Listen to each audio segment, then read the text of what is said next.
नमस्कार, मी ॲडव्होकेट जितेंद्र वसावे। आज दिनांक 12 जुलै 2024 रोजी जी काही ग्रुप ग्रामपंचायत ब्राह्मण अंतर्गत जे काही पालासखोबरा येथील बुंदेमालपाडा येथील जी काही जिल्हा परिषद शाळा आहे, माझा सहकारी मित्र ॲडव्होकेट फुलसिंग वडवी ह्याच्यासोबत ज्यावेळी 3:02 आम्ही या शाळेला भेट दिली असता ही जी शाळा आहे ती पूर्णतः बंद अवस्थेत आम्हाला आढळून आलेली आहे। या ठिकाणी आपण बघू शकतो की या ठिकाणी या शाळेत जे काही विद्यार्थी शिकत असतील त्यांचे जेवणाची व्यवस्था या ठिकाणी केली जात असेल आणि या शाळेचं जे एकूण एक काम आहे ते आपण अपूर्ण अवस्थेतला बघू शकतो। या ठिकाणी आम्ही ज्यावेळी आलो त्यावेळेला आम्ही रस्त्यातले काही पालक आहे या शाळेत ज्यांची पोरं शिकत असतील त्यांच्याकडून माहिती घेतली असता या ठिकाणी आज मास्तर आलेच नाही अशी ही त्यांच्याकडून आम्हाला माहिती मिळाली आहे। या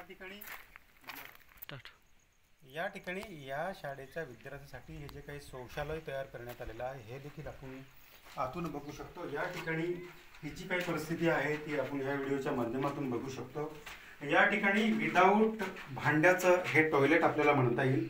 या ठिकाणी बाथरूम तर दिसतं, शौचालय तर दिसत आहे, परंतु या ठिकाणी मी प्रत्यक्ष मध्ये येऊन पाहिलं त्यावेळेला आम्हाला या ठिकाणी बाथरूममधलं जे काही भांडं आहे ते देखील बघायला मिळालं नाही।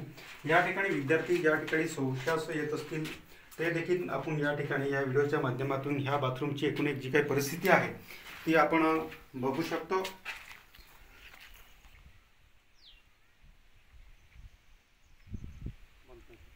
या ठिकाणी आम्ही प्रत्यक्ष भेट दिली असता ही जी शाळा आहे ती पूर्णतः बंद अवस्थेत आढळली।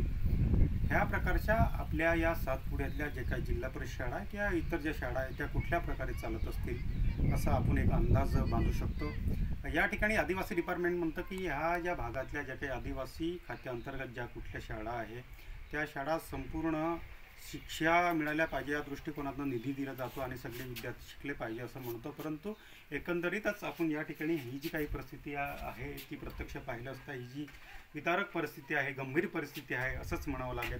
अशी दयनीय अवस्था असताना, अशी गंभीर परिस्थिती असताना या ठिकाणी जे काही लोकप्रतिनिधी आहेत त्याचबरोबर इथली जी काही शासकीय यंत्रणा आहे ती नुसती कागदावरच शाळा चालवते का असेच अनेक आपल्याला प्रश्न पडतात।